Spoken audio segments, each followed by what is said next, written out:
Doctor Caro, ¿cómo está? Muy buenos días. Hola Patricia, buenos días, gracias por la invitación. Bueno, doctor Caro, lo que hemos visto ayer es un show ya insólito, ¿no es cierto? Toda esta movilización, que yo digo además obliga a cerrar calles, que gente por supuesto pierda horas valiosas de su trabajo, que se haga un laberinto en el centro de Lima, para finalmente llegar y no decir absolutamente nada. Hemos escuchado al doctor Benji Espinosa decir, ha quedado demostrado que el presidente no ha cometido actos de corrupción, que no existen las organizaciones criminales. Yo no sé si tienen complejo de Yahvé y que creen que cuando la palabra hace al mundo o algo por el estilo, pero las cosas no se demuestran porque uno las dice, sino se demuestran con hechos, con pruebas, ¿no es cierto? Explíquenos, doctor Caro, un poco esta, discúlpeme que lo califique de esa manera, payasada que hemos visto el día de ayer. Tú bien lo decías al principio, ya prácticamente el gobierno tiene un nuevo vocero, ¿no? Que es el abogado del presidente. O sea, ya no es un tema legal de lo cual él habla, sino simplemente es una defensa ya no ni siquiera del presidente, sino de su gobierno. Así es. Bueno, lo que es un pulseo entre la fiscal de la Nación, la Fiscalía como institución y el presidente de la República, yo creo que su abogado no lo ha asesorado correctamente, diciéndole que la Constitución impide que él sea obligado a ir. No, acá no hay, la regla es muy clara. El Código Procesal Penal dice que el presidente o cualquier persona tiene que ir a las citaciones de la Fiscalía, salvo que en el caso del presidente él sea un testigo. En ese caso le elige si declara en su casa o declara en la oficina, pero acá la regla es clarísima. Pero además de ello, se tiene la situación siguiente, ¿no? El presidente, aparte de estar siendo investigado, podría, ya por la calidad de investigado, ser sometido a un grado de fuerza. Hay por lo menos 5 normas en el Código Procesal Penal que dicen claramente que si el presidente no acudía el día de ayer, más allá de que quedara bien o que quedara mal ante la opinión pública, más allá de ello, la fiscal podía ordenar la conducción de grado de fuerza. Que la policía le haga caso o no, es otro tema, pero desde el punto de vista legal podría haber emanado una orden o emitido una orden para que el presidente sea conducido compulsivamente desde su despacho. O sea que lo que dice el doctor Benji Espinosa de que esto es una táctica, ¿no es cierto?, en que él está jugando al arte de la guerra y que consiste en el arte del engaño, entonces dice que no va a ir y al final van puro floro, finalmente, porque lo que pasa es que cuando se ve ante la inminente posibilidad de que Fiscalía actúe de manera más drástica, obviamente el presidente tiene que ceder, ¿no? Sí, claro, y efectivamente, como siempre digo, en el ámbito procesal, las defensas son de fondo o de forma. De fondo son cuando uno tiene clara la explicación de lo que ha pasado, lo que ha sucedido y lo puede probar. Y de forma es cuando hay que un poco empujar la pelota para adelante, ¿no? O sea, hay que ganar tiempo, hay que buscar, digamos, nuevas oportunidades. Ahorita hay mucha presión sobre el caso. Y yo creo que la estrategia a la que están jugando es al paso del tiempo. Tratar de alargar, tratar de dilatar el proceso todo lo que se pueda para que la presión vaya bajando. En el caso de las defensas, uno puede resumirla en algo así como dime qué dices y te diré qué pasa, ¿no es cierto? Porque de acuerdo como el abogado se muestra, uno puede entender las complicaciones que tiene detrás. Es curioso cómo el doctor Espinosa nunca ni muestra pruebas, no dice mi cliente no estaba en tal lugar cuando ocurrió tal hecho, o él no conoce a fulano. No, nunca dice eso. Nunca dice eso. Exactamente. ¿No? Siempre se dice, ya voy a responder ante la justicia, ya voy a explicar, el presidente es inocente. O sea, no hay defensa de fondo, lo que es una defensa puramente formal, adjetiva.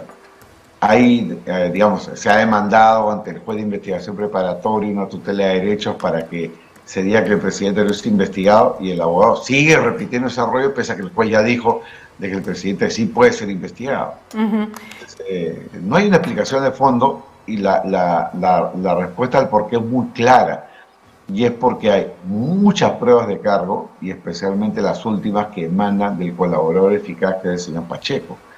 Pacheco, que es, digamos, el eslabón al lado del presidente, conecta directamente lo que el presidente haya podido hacer o no hacer.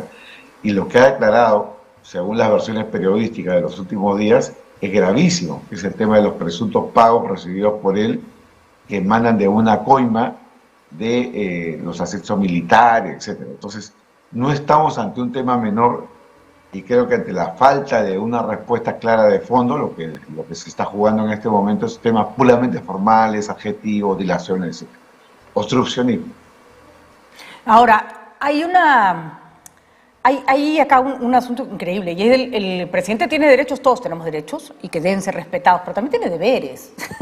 Y además, así como lo asisten cierta protección con respecto a sus derechos, también le asisten deberes más grandes que los que tiene cualquier ciudadano, ¿no es cierto? Si eres un ciudadano que tiene ciertas prerrogativas por ser presidente, también tiene ciertas obligaciones distintas por ser presidente. Y una de ellas es la transparencia, la absoluta claridad con respecto a lo que está ocurriendo. No puedes irte con evasivas. Casi todas las autoridades, ya sea que de boca o en la realidad, te dicen, yo pongo mi cargo, yo pongo todo a disposición. Los congresistas inventan esto de ábranme las cuentas bancarias, levanto mi inmunidad, cuando saben que eso... Yo renuncio a mi inmunidad parlamentaria, eso no existe, tiene que ser aprobada por el Congreso de la República. Pero en fin, por lo menos en el gesto muestran, ¿no? A mí que me lo prueben, investíguenme que no tengo nada que temer. El presidente apela justamente a la figura contraria, siendo la figura, el mandatario más importante, el funcionario más importante de la nación, ¿no? Claro que sí. Y hay un tema importante acá, y es que las inmunidades, las protecciones a los altos funcionarios están de retroceso en el mundo, ¿no? O sea, recordemos una cosa, acá la regla no es que el presidente sea mejor o sea desigual que el resto, la regla es la igualdad ante la ley penal. Que el presidente tenga inmunidades y protecciones es una situación de desigualdad desde el punto de vista constitucional y legal, pero que tiene un fundamento. Cuando ese fundamento se rompe, ya desde luego el fundamento deja de tener sentido para el sistema constitucional. Y el fundamento se rompe cuando el presidente, siendo el primer llamado a cumplir y hacer cumplir lo que dice la Constitución y las leyes, se pone en una situación en la cual no solamente es investigado y por lo tanto le atañe o lo protege de la presunción de inocencia, sino cuando usa el cargo con la finalidad de entorpecer las investigaciones, obstruir la actividad judicial. Y en ese contexto es que la situación es tan grave, ya no voy a hablar de la parte política, voy a hablar de la parte estrictamente jurídica, procesal, judicial. Es tan grave la situación que alguna medida tendría que tomar la autoridad judicial a pedido claramente de la Fiscalía. La suspensión, por decirlo de alguna forma bien simple. Si el presidente no tuviera las inmunidades, seguramente ya tendría un mandato de prisión preventiva. De acuerdo, Carlos. Ahora, no es tan sencillo como ir y no decir nada. Es decir, los actos que pueden ser, por supuesto, derivados o pueden ser la aplicación de un derecho, también tienen consecuencias en la evaluación que hace la Fiscalía sobre el comportamiento del investigado, que pueden, bueno, si tú vienes y me mientes, eso te juega en contra. Si yo te hago preguntas que tú no me contestas, yo voy a tener que seguir mi camino con la investigación y asumir que no colaboraste.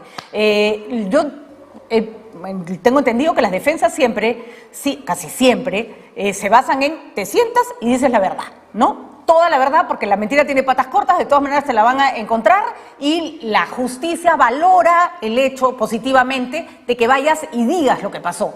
¿Cuánto se puede estar complicando la situación del presidente con todas estas actitudes? Sí, independientemente de que el presidente tiene derecho a guardar silencio o a responder parcialmente las cosas que se le preguntan, hay un dato central, ¿no? Y es que para la Fiscalía la colaboración ante la justicia es un dato fundamental para todos los fines. Es decir, el fiscal premia cuando una persona o reconoce un delito o lo reconoce parcialmente o en todo caso colabora al esclarecimiento. Pero bueno, ir, sentarse y guardar silencio es una forma de decir, miren, yo soy casi culpable, aunque la Fiscalía no lo pueda decir, porque desde el punto de vista legal, constitucional, el derecho a guardar silencio le asiste a cualquier imputado. Pero hay una serie, digamos, de cosas no escritas, códigos no escritos que implican en la práctica de que un guardar silencio es algo así como que el que cae otorga. De acuerdo, Carlos. Eso que tenemos que también dar. Guardar silencio es un derecho, pero los derechos a los que te acoges tienen consecuencias, ¿no es cierto? Tienen consecuencias. Exactamente. ¿No? Y sobre todo, en un caso como este, consecuencias no escritas, ¿no? Porque un fiscal no puede poner en una resolución como no declaró, su situación es más grave. No, pero bueno, hay una serie de percepciones que son inevitables en el proceso penal. Recordemos que el acto de investigación de un fiscal se ajusta no solo a pruebas, sino al criterio personal. Por eso es que se pueden equivocar, por eso es que incluso en algún momento sus prejuicios pueden influir en la investigación. Son seres humanos, no son robots, ¿no? Y exactamente. Al valorar el comportamiento tomas en cuenta, ¿no es cierto?, todos los datos que te da el imputado, ¿no?, o el investigado, ¿no? En efecto, ¿no? Un juez no es un robot. No decide en función de datos, decide en función también de sus pensamientos, su cultura, sus criterios, y parte de ello, y eso está estudiado desde el punto de vista sociológico, los sesgos, ¿no?, cognitivos y volitivos. Por favor, Carlos, antes de terminar la entrevista, quiero que nos ayudes a fijar una idea que estamos repitiendo porque nos parece necesario combatir una narrativa que es nefasta para la lucha contra la corrupción, que no hay pruebas, que son solo dichos.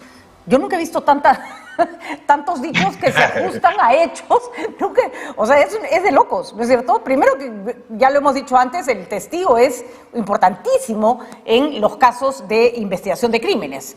Segundo, claro que van a ser delincuentes, porque el colaborador eficaz es delincuente, pues, ¿no es cierto? No es un testigo de parte, no, es delincuente. Y tercero, no solo son dichos. Sí, efectivamente, ¿no? Hay que tomar en cuenta de que el testimonio, la declaración, es una de las pruebas que están previstas en el Código Procesal Penal. Entonces, cuando se dice, oye, son dichos o no hay pruebas, no es así, ¿no? Está ahí la versión de la señora Carlín, está ahí la versión del señor Pacheco, está la versión del señor Samir Villaverde, entre otras personas que han pasado por la Fiscalía y siguen aportando datos, pruebas, documentos que referencian constantemente el presunto beneficio del presidente de la República y su entorno en los delitos que se están investigando. Y al final, con la versión del señor Pacheco de que él le habría entregado dinero contante y sonante, a mano, como se dice, al presidente de la República, no hace sino más que complicar la situación de Castillo, porque Castillo todo el tiempo ha estado negando que se haya beneficiado. Una forma de decir, oye, yo habré sido tonto, pero no ratero. Tonto porque no me daba cuenta de lo que pasa en mi entorno y la gente está cobrando y lucrando y aprovechándose, pero no, ya apareció un testigo que es el que se esperaba, que diga que el señor Castillo ha cobrado dinero y ha recibido dinero. O sea, la situación es absolutamente grave para él, con lo cual el tema de los dichos, dimes o diretes, entonces se ajusta, digamos, a lo que es el proceso penal. El proceso penal tiene colaboradores eficaces, ha pasado por los filtros de la Fiscalía no interroga como se puede interrogar en el Congreso con criterios políticos, sino netamente, digamos, técnicos, de modo que la situación del señor Castillo está no solamente complicada, sino que la suma de pruebas ya asemeja, digamos, a una goleada, ¿no? Así es. Además, Carlos, basta remontarnos a los hechos que ocurrieron a principios de año. Viceministras de Transporte renunciando porque consideraban que los puestos se daban a dedo. Mucho antes de que saltara todo este asunto, el presidente de Petroperú saliendo de su cargo por cuestionamientos a licitaciones que están en investigación. Estamos también ante ascensos en las Fuerzas Armadas que nadie pudo explicar con claridad. También está el caso de el ministro del Interior, Avelino Guillén, que se fue justamente por los ascensos en la policía. O sea, estamos hablando de gente que no es delincuente, que en su momento dijo, acá esto está mal, me voy, ¿no? Entonces, ¿qué? ¿De verdad que solo dichos? ¿Estos son solo dichos? Vamos, qué fácil sería robar, Carlos, y cada vez que robamos, las personas que nos ven robar, lo que digan no tiene ninguna validez. Además, que haya indicios claros y además que haya dinero dando vueltas en tu entorno. $20,000 en el baño de tu secretario, plata con tus sobrinos. Discúlpenme, si esos son solo dichos, vamos, yo soy Jennifer López, pues nada, no vengo, ¿no? Muchísimo y bastante más que eso. Yo creo que ya en este momento hay un cúmulo de pruebas que seguramente determinarán en su momento el pase de la preparatoria y eventual acusación y juicio. Y lo curioso es que el presidente no puede mostrar un solo hecho concreto que lo separe de estas cuestiones, porque como no habla, ¿no es cierto?, como no dice esta boca es mía, si yo tengo hechos que me ayudan a defenderlo, bueno, contrarresto pues los dichos con información. En fin, Carlos, realmente desesperante un poco la situación. Y finalmente, ¿te parece oportuno que no le hayan dado permiso para salir del Perú? A ver, si lo vemos políticamente, hubiera sido bueno que le den permiso y si no vuelve, tendríamos seguramente la famosa vacancia que todos queremos, ¿no? Así Que varios. es. Pero, bueno, no, pero desde el punto de vista legal es absolutamente válido lo que ha pasado acá. El presidente ha pedido permiso. Cuando hay una crisis, no corresponde que se le dé permiso. Y es precisamente eso lo que fundamenta la necesidad de que el presidente no pueda salir sin permiso. Además, El sí. presidente puede salir cuando la situación interna está tranquila, está controlada, y una vicepresidenta, como en este caso la señora Boluarte, puede administrar lo que implique los siguientes días. Pero acá estamos ante una crisis absolutamente constante que hace parecer a cuando Fujimori se fue a Japón. Así Se es. fue a Japón en medio de una crisis y todo el mundo decía, pero ¿por qué se va si estamos en crisis? Y luego no volvió, ¿no? Y si atendemos al hecho de que una de las causales por las que una persona puede ir a prisión preventiva es el peligro de fuga, que la Fiscalía te dice no te puedes ir, bueno, pues que el Congreso cumpla la labor de control que la Fiscalía tendría que hacer, porque al presidente el que le da permiso es el Congreso de la República. Gracias, Carlos, por haber estado con nosotros. Clarísimo, como siempre, que tengas un muy buen día. Gracias, Patricia. Buen día.